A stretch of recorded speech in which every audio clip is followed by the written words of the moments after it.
So now, B'Shut Morai V'Rabotai, with the permission of Hashem, we would like to talk a little bit about the parasha, the history of the Jews that they went to Egypt. And before we talk about this, let's make it short. At the beginning, Yosef had a dream.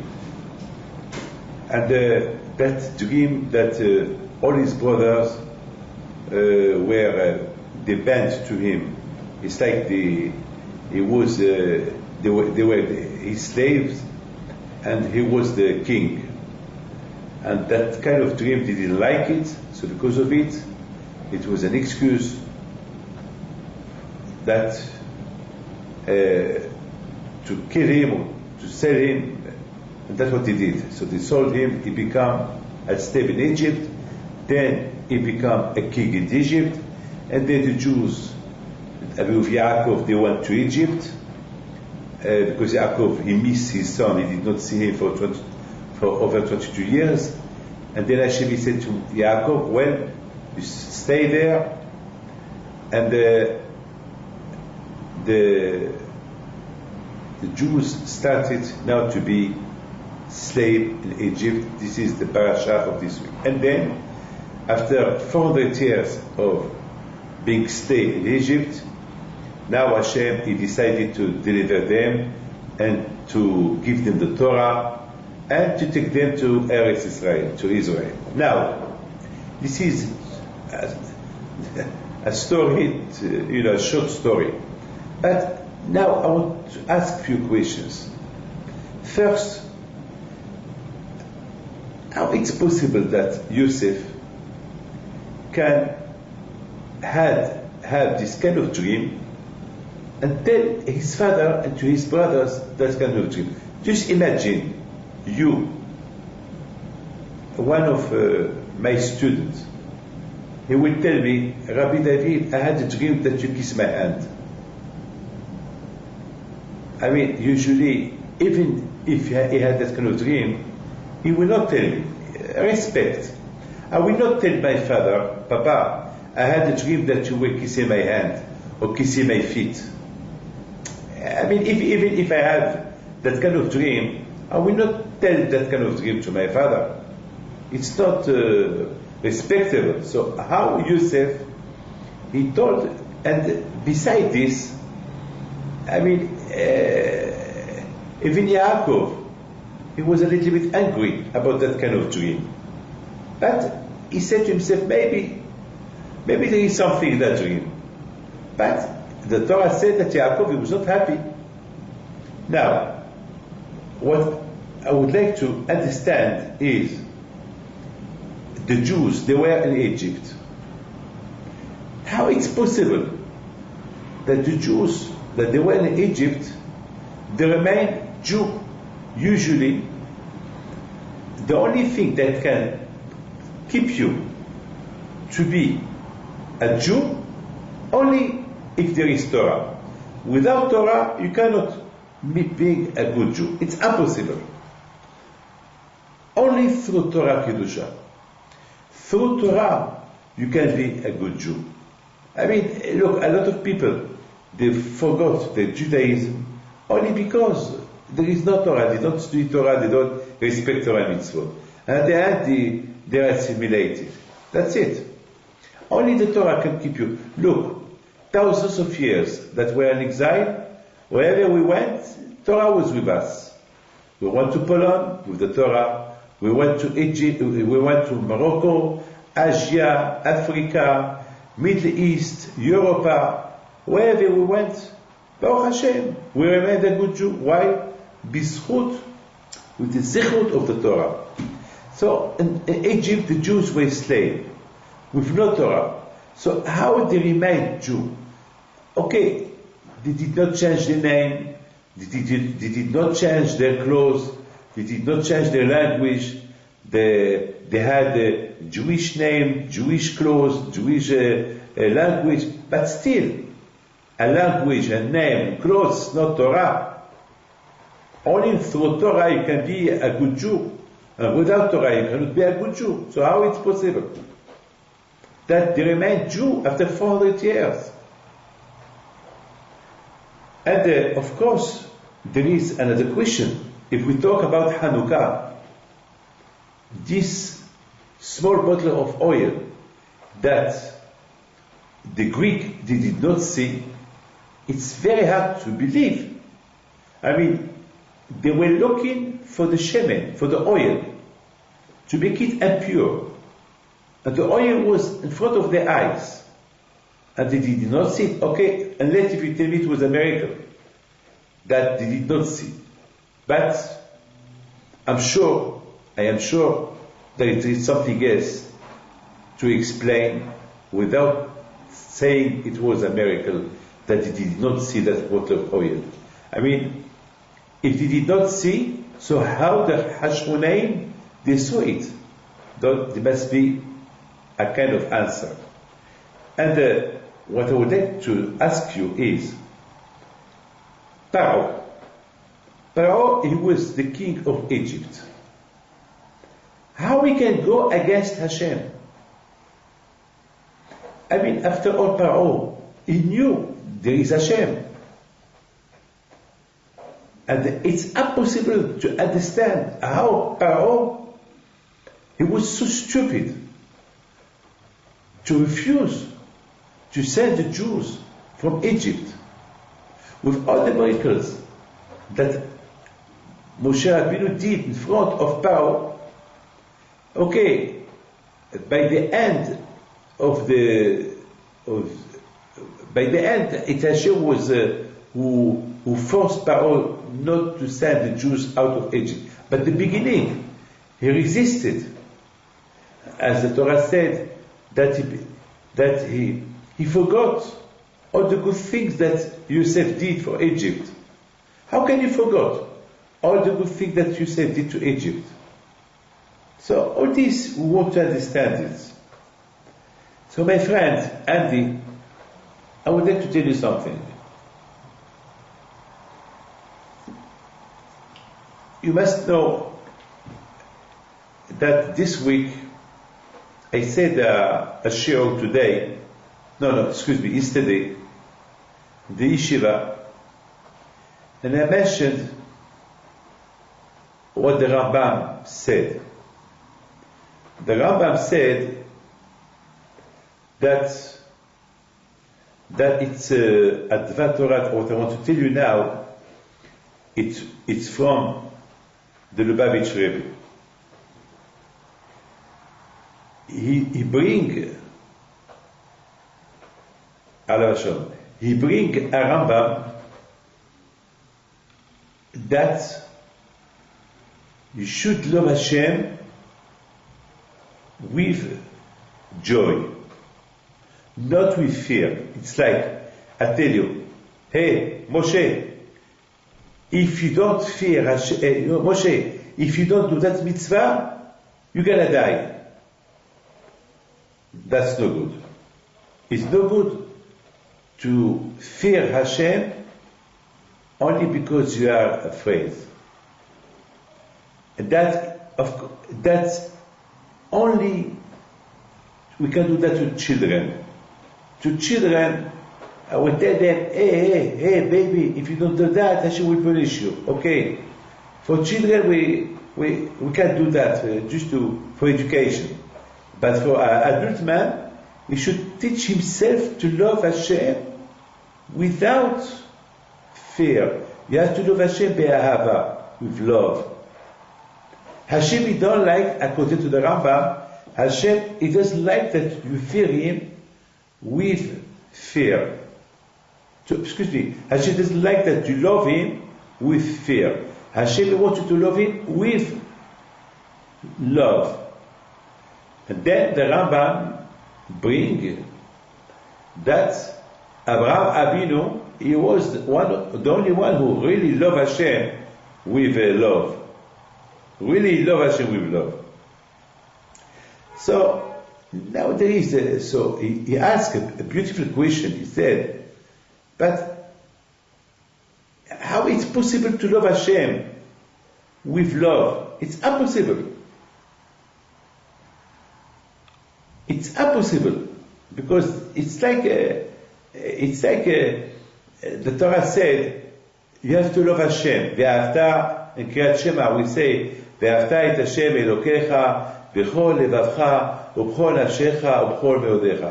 There is a pasuk who said, every day we say the Kriyat Shema, you must love Hashem with all your heart. So the question is, how can really you love Hashem? You can love something that you see. To love Hashem, it's not easy. The only way to love Hashem is if God forbid something is going to happen to you, and then, so you fear, so you do teshuvah, so you love Hashem only through fear, but not with love, ahava, with love.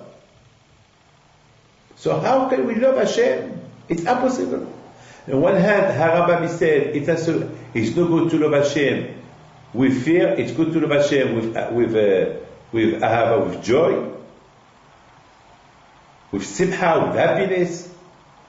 On the other hand, Harambam said it's impossible to love Hashem with simcha, with ahava. So how can you explain this?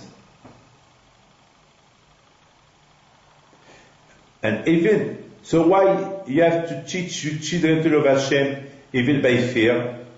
If it's no good, it's no good. Even to the children, you should not teach them to love Hashem with fear. So how can you love Hashem only with love? And on the other hand, the Rambam said it's impossible to love Hashem with joy, with love, with joy. So how can you explain this? And he talked a lot about this.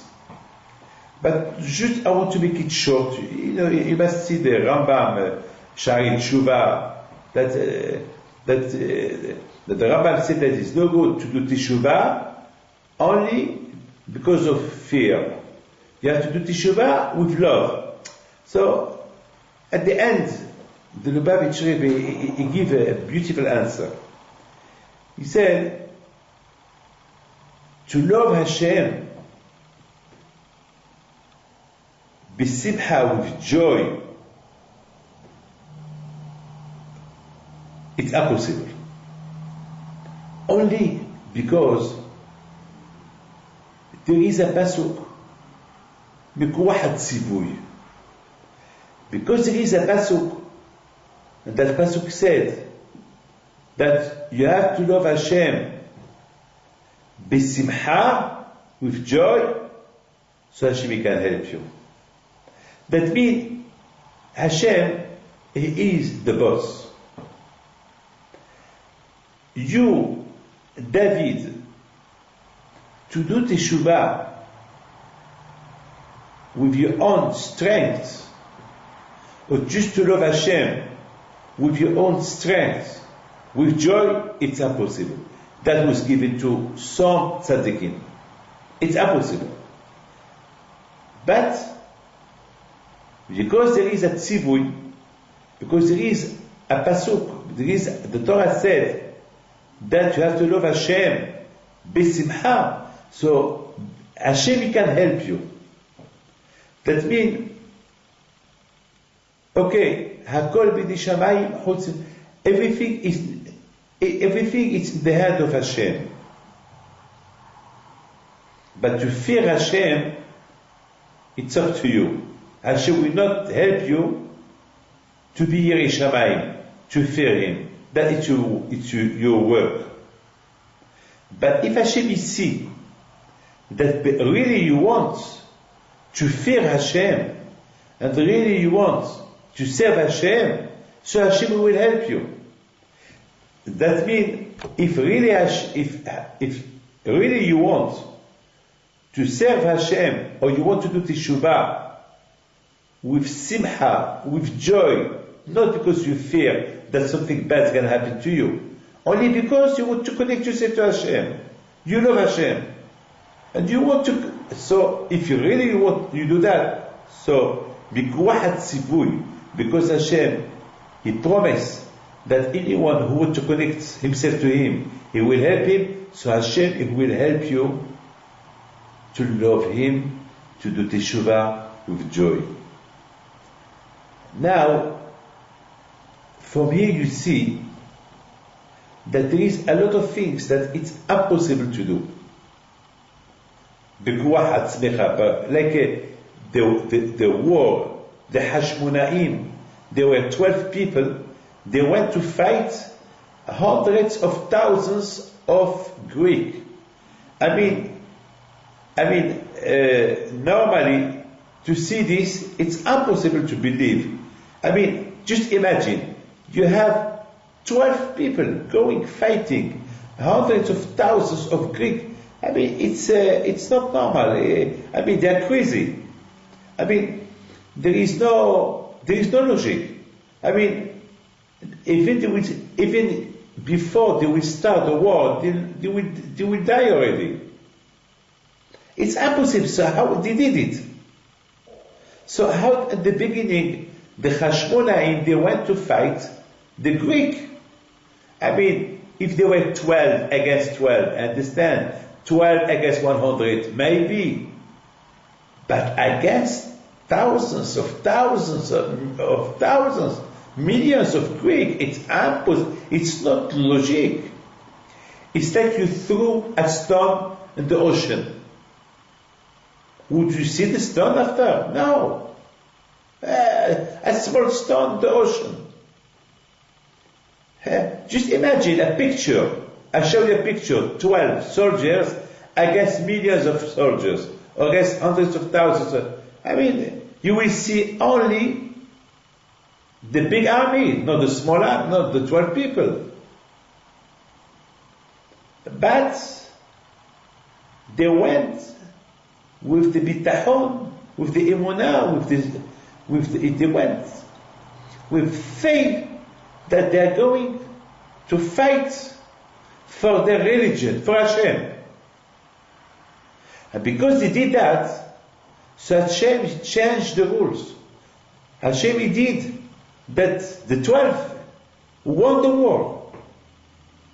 And they came to Jerusalem. Victory. And everybody heard the defeat of Greek by 12 people. And then first thing they did, they went to the Beit HaMikdash and they started searching for oil. And they find the oil. Now the question is, was the oil there or not? The answer is yes. So how the Greek did not see the oil? Because Hashem didn't want them to see. This is the emunah. Hashem, he didn't want them to see. That's it. There is no question. You don't want to believe, don't believe. It's your problem. I was in Miami a few weeks ago. I was in a red light, stop, with the driver, he stopped the car, and there is a GG man driving a Porsche, beautiful car. Huh? Yes, he saw a sport car, and that man, he asked the driver, can you tell me which day of Hanukkah today? How many candles we have to light today? I looked at him, I told him, are you Jew? He said, yes. I told him, I'm proud of you. He said, why? He said, by looking at you, you don't look at a Jew. And I'm proud that a man like you, Baruch Hashem, that you think about Hanukkah. And you're interested to light the Hanukkah. This is the miracle. Even people in a Porsche, people that you think they are not Jew, people that you think they are not religious, when it comes to Hanukkah, they ask about Hanukkah.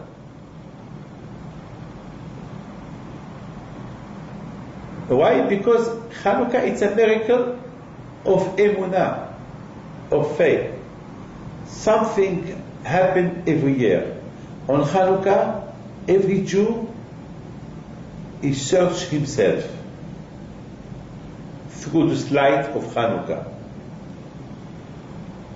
And he discovered that he is as a little Hanukkah, as he is a Jew. In each Jew there is something hidden, a light. By looking at Hanukkah, it reminds you something. First, it reminds you who you are. What are you? It reminds you that you belong to the history of the Hashmonaim.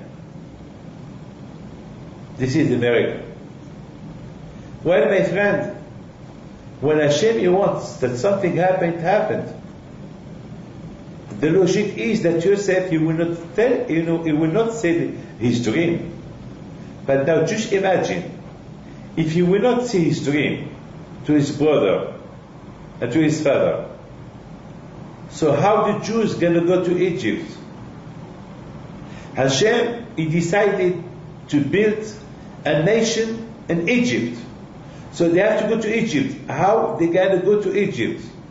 So Hashem decided that Yosef he will have a dream, and he will tell his dream, even that it's not logic to tell such a dream. It's not respectable to say that to your father, that you bend to him, that he's the king, and your papa you are just a slave. It's not logical, but that was the decision of Hashem, that Yosef he will tell the dream.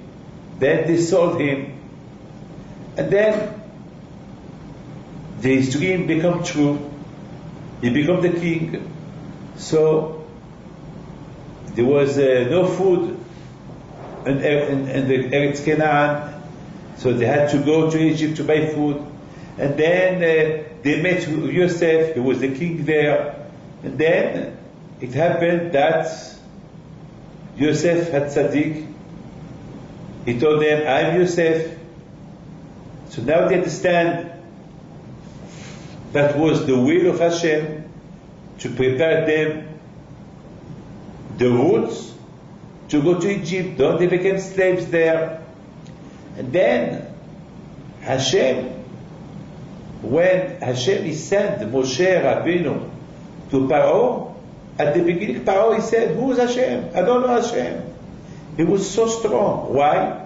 Because Hashem he wanted, Paro he will fight him.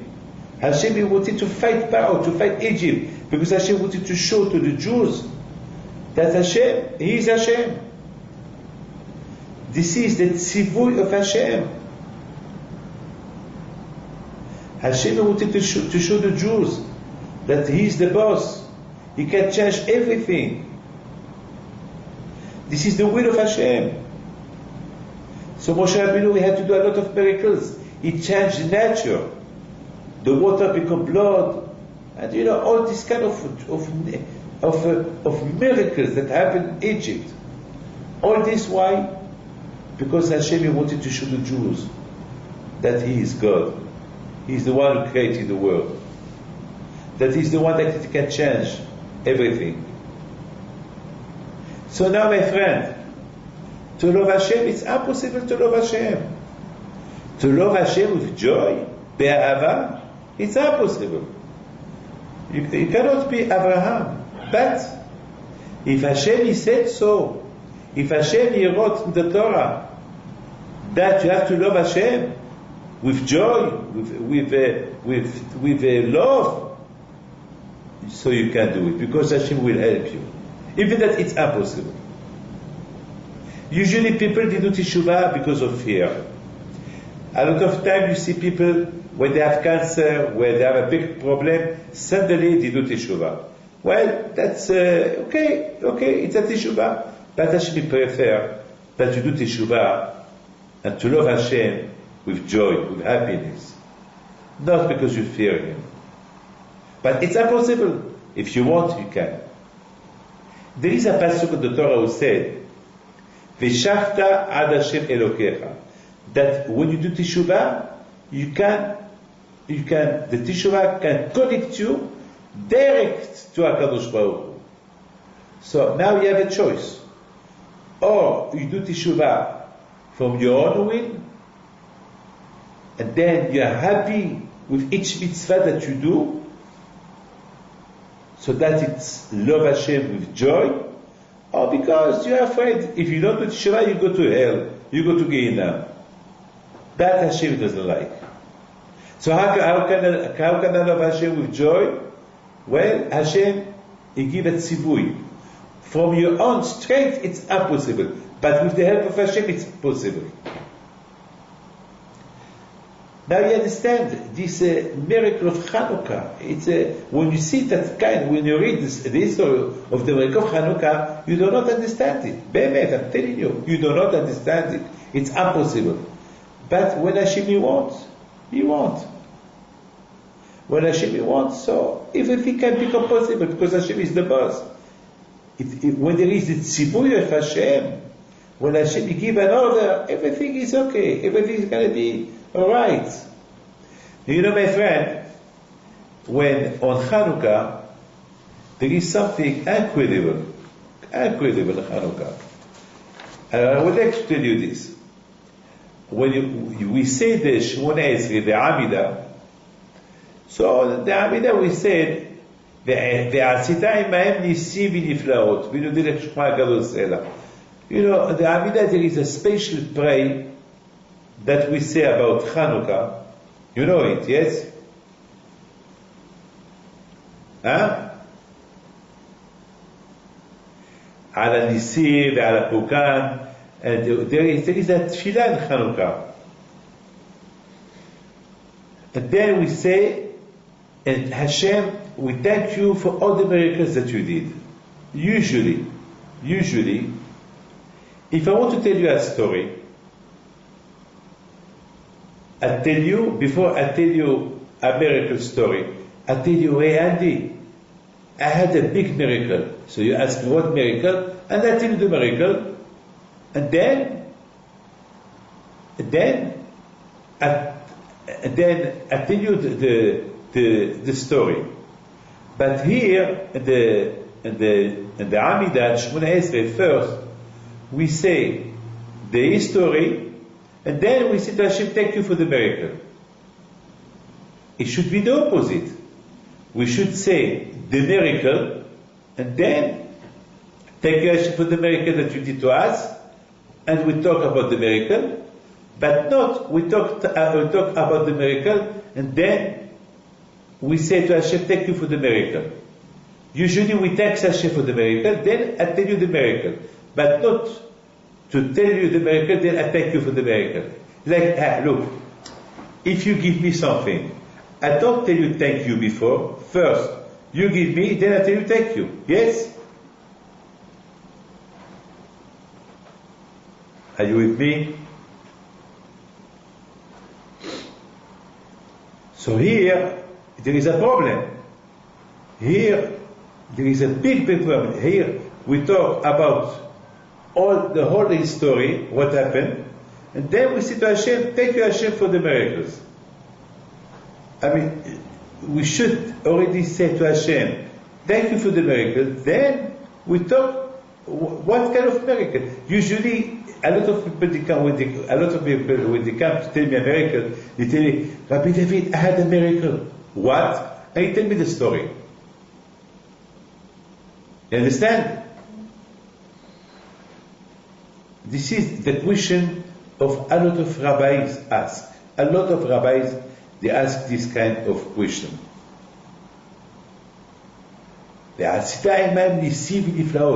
And you, Hashem, you did a lot of miracles. First, we should say to Hashem, thank you Hashem for the miracles that you did, and then we tell the miracles. But not once that we talk about all the miracles, we say to Hashem, and you Hashem, you did a lot of miracles with them. This is the question that a lot of rabbis ask. And you know what I was thinking? There is a lot of people that they don't understand at the beginning the miracle. I would like just to tell you this.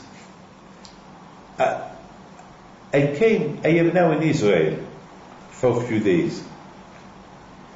A lot of people, they ask me, why did you come to Israel now? To tell you the truth, I had no reason to come to Eretz Israel. But I just came for to give some shiurim, but why right away after you've been away from France for 3 weeks, and then you arrive to France, then you go to Israel for 1 week? Why? To tell you the truth, I did not know why I came. But last night, I meet somebody that his father is very religious, and that boy is going out with a bad girl. Really, I'm not allowed to tell you what that girl do. I'm not allowed.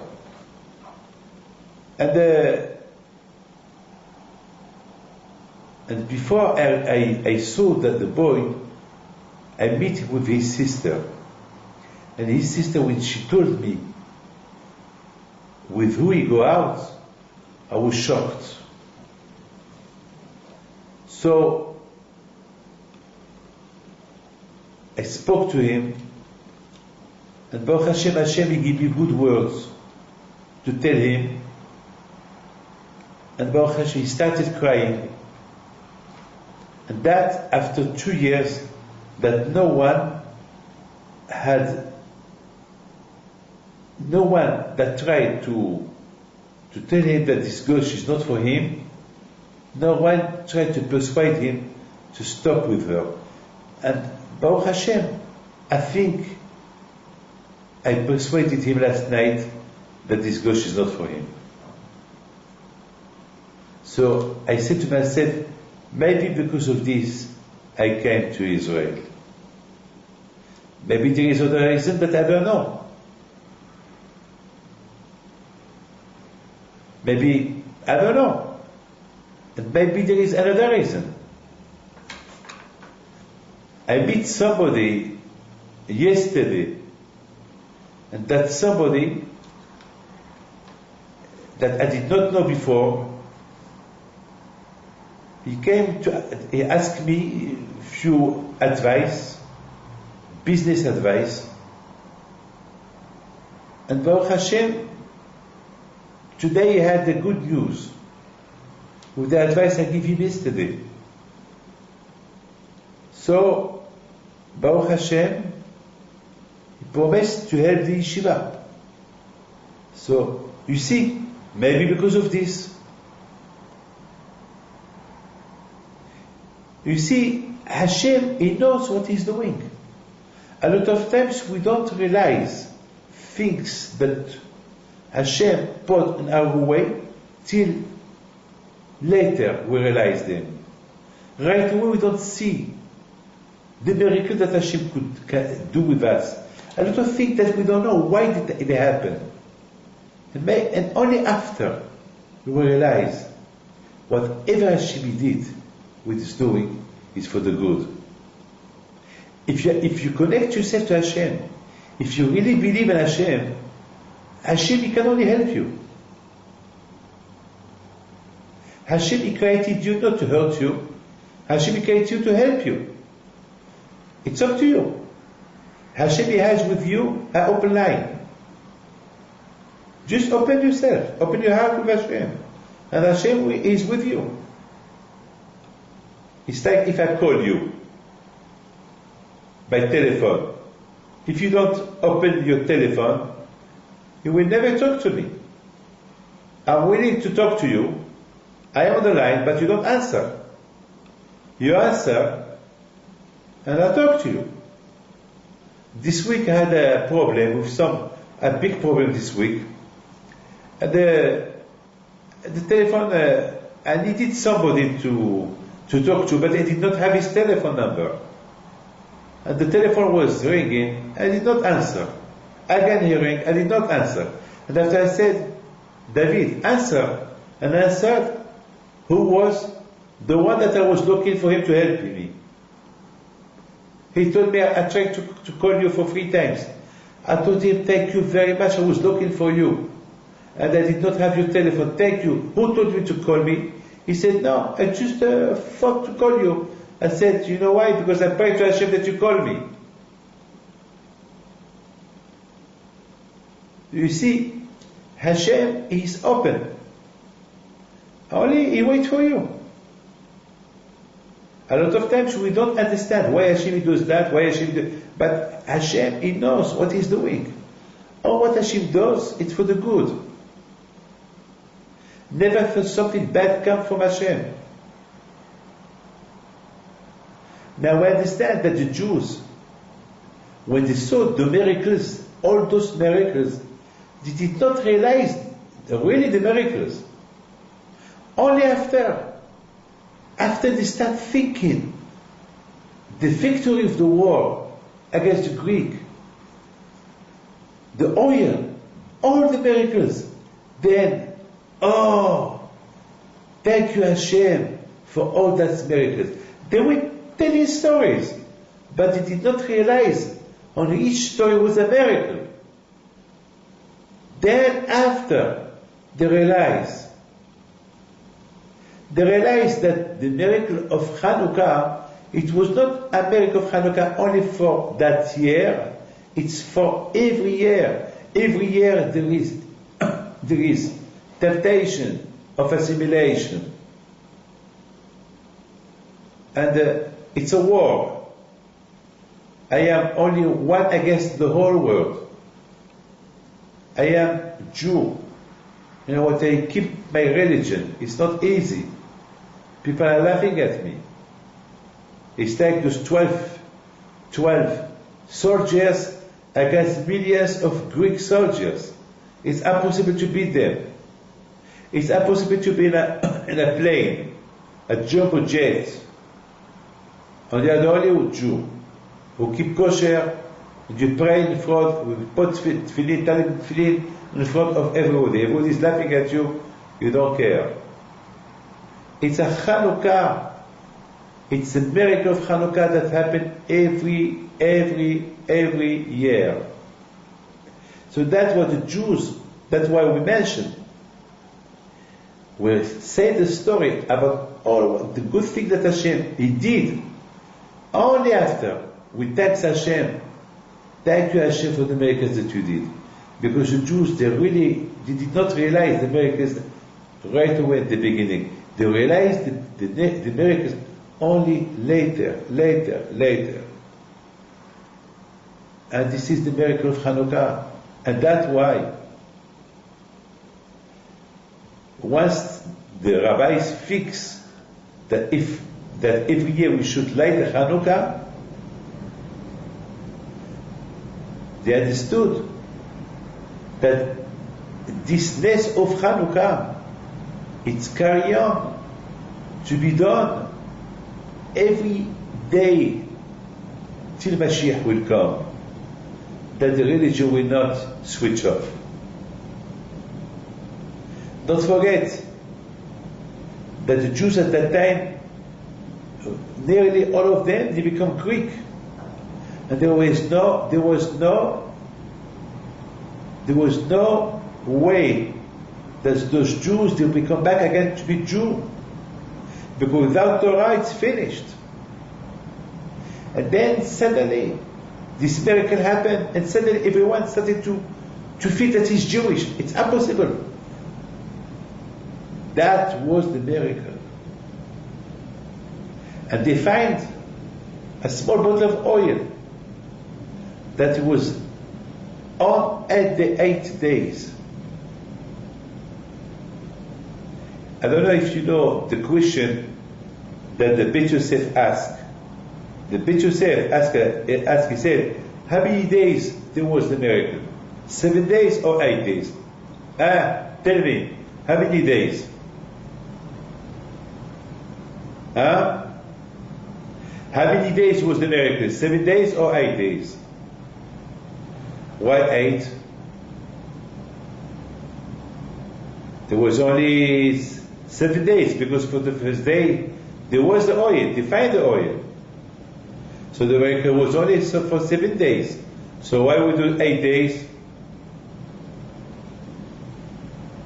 So the answer is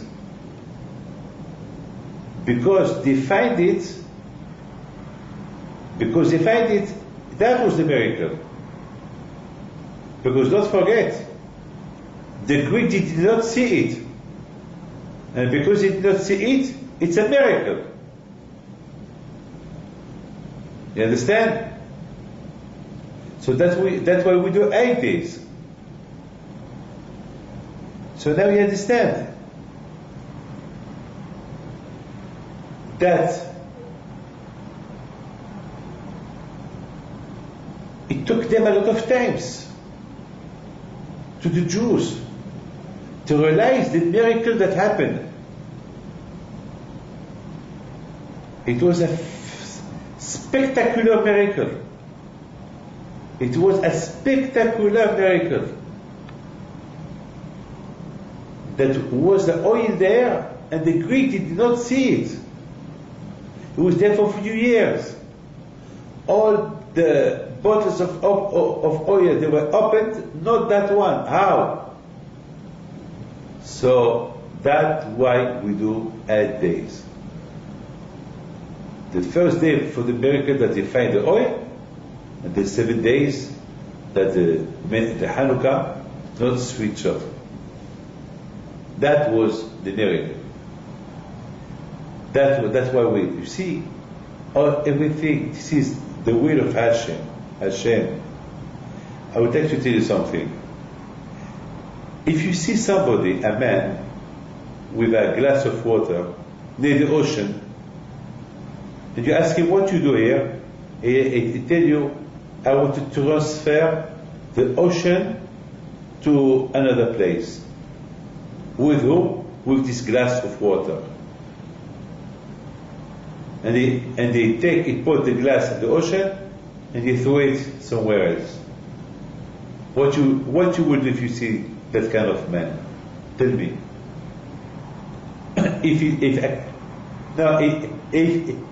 you see a man doing that, you see a man, standing, near the ocean, with a glass of water, and he take the water, he throw it in another place. You ask him, he say, I want to transfer all this ocean to 1 kilometer from here. You think he's crazy? You think he's crazy, yes or no? No, I'm sorry, Andy, be a little bit, here we're not talking about Moshe Rabbeinu. Here we're talking about somebody who do that. I mean, look, there is no emunah here. Even emunah, it's maybe if you say Rabbi Shimon Bar Yochai, if you say Baal Tanya, if you say Baal Shem Tov, maybe, but no. Yeah, maybe if I see Rabbi Shimon Bar Tanya doing that, I would believe. But just to see somebody, it's impossible. So look, how can you be connected to Hashem without Torah? It's impossible. How can you love Hashem? It's impossible to love Hashem with no Torah. So you see, we have 2 conditions to love Hashem and to connect ourselves to Hashem with love. 2 conditions. First, we need the Torah, and second, we need the help of Hashem.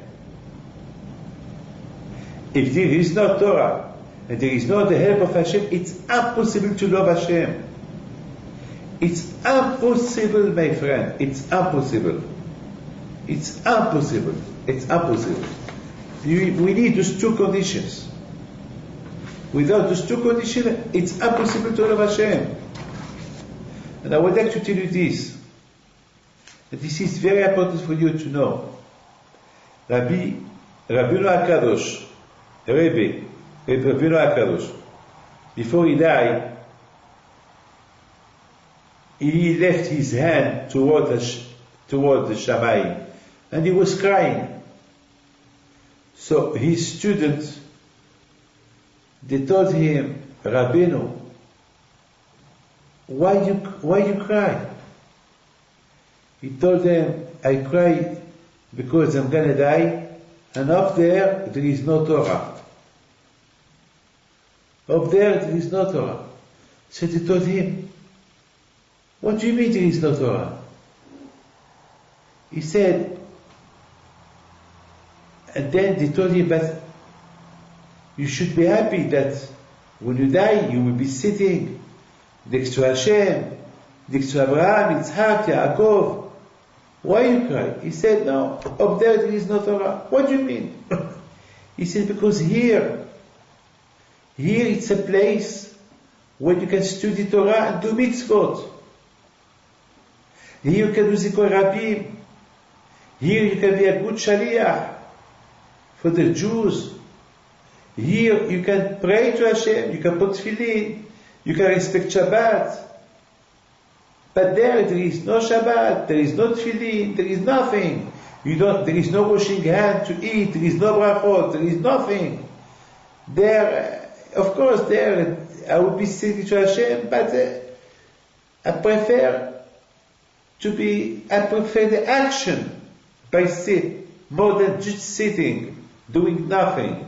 Of course, I will have a pleasure to be near Hashem, but I prefer the pleasure that I have here. Can you imagine? Can you imagine? A man, a tzaddik, that he has the opportunity to be sitting next to Hashem, he prefers to leave just to do mitzvot.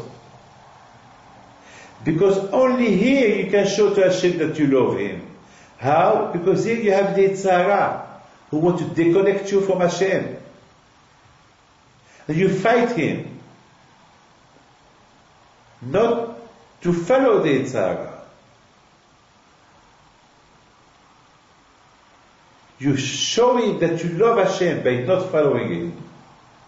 When Hashem sees you doing that, He's happy. You are the real one who love Him with happiness. This word is the word of Torah, the word of Musar, the word of Chassidut, the word that you can connect yourself to Hashem with joy. And you can realize the most big things that no one can do them, you can do them with happiness. Only this word. There was it's incredible. Yaakov Avinu. He was by Laban for over more than 30 years. He worked so hard. And he became millionaire Jew. The most rich man of the world. The first Jew to be the most richest man in the world was Yaakov Avinu. And he did not sleep years and years and years to make money. When he left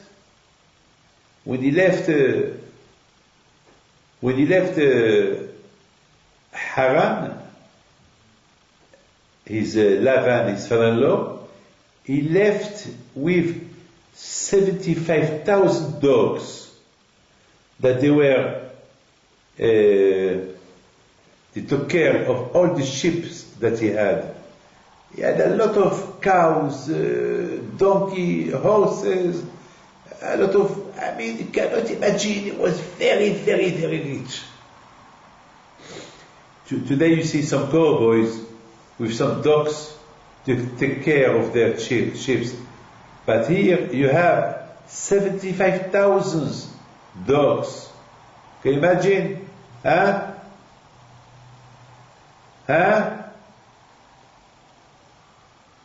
So my question is, I do not understand Yaakov Avinu. What do you want to do with all this money? I always have thought that rabbis, they don't care about money. I always thought the rabbis, they just sit, study Torah day and night. And here I saw Yaakov Avinu. On one hand, Yaakov Avinu was the sample of the Torah. He was the man of the Torah. And on the other hand, he was the man who made a lot of money. He did not sleep to make money. How do you understand this? And then, when Yaakov, he went to meet Esav, his brother, he told him, Esav Garti, I was with Esav, and I respected the 613 mitzvot. But, how it's possible? On one hand, he respected 630 mitzvot, and on the other hand, he was billionaire. Huh? Yes or no?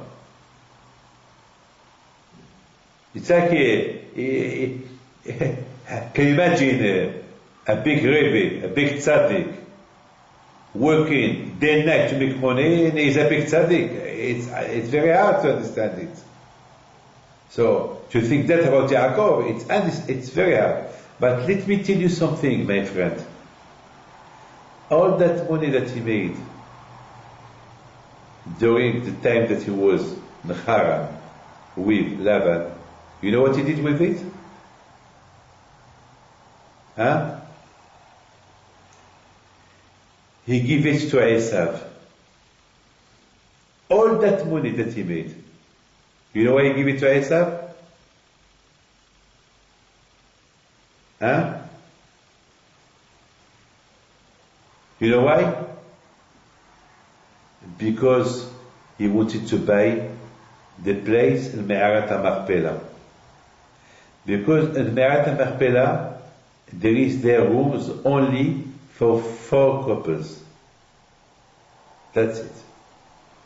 So there is there Adam and Chava, Abraham and Sarah, Yitzhak and Rivka, then Leah, and then Esav, because there were 2 rooms, one for Esav and one for Yaakov. But because Yaakov, he buried there Leah, so it remained only one place. That place supposed to be for Esav. So Yaakov, he proposed Esav. Tell me, Esav, my brother, what do you prefer, that money or Me'arat HaMachpelah, where you will be buried? Esav, he started thinking what to choose. What he chose? Money. So all the money that he was working for Yaakov Avinu, because Yaakov Avinu, he knew that one day the only way that he can buy the place that belonged to Esav only with a lot of money. And that's what he was working hard to make, that money, that he can blind Esav with the money. That's something incredible that we learn. That Yaakov, he was willing to spend a lot of money just to buy a place where he can be buried. So if that was Yaakov, can you imagine how much Yaakov Avinu, he will sacrifice his life for one mitzvah? If only were to be buried, he give up all his money. Can you imagine what he will do to do another mitzvah? All this why? Because he wanted that was the way he loved Hashem. And to love Hashem is not easy. It's very difficult. But you show to Hashem that you want really to love Him, you want to connect to Him, you want to do a good service to Him, so Hashem will help you really to love Him as you want. So my friend, now you understand why Hashem He did a lot of miracles in Egypt so that the Jews can see all those miracles that Hashem is doing, so they can search His love, and they will receive His love. This is the share. Do you have any question?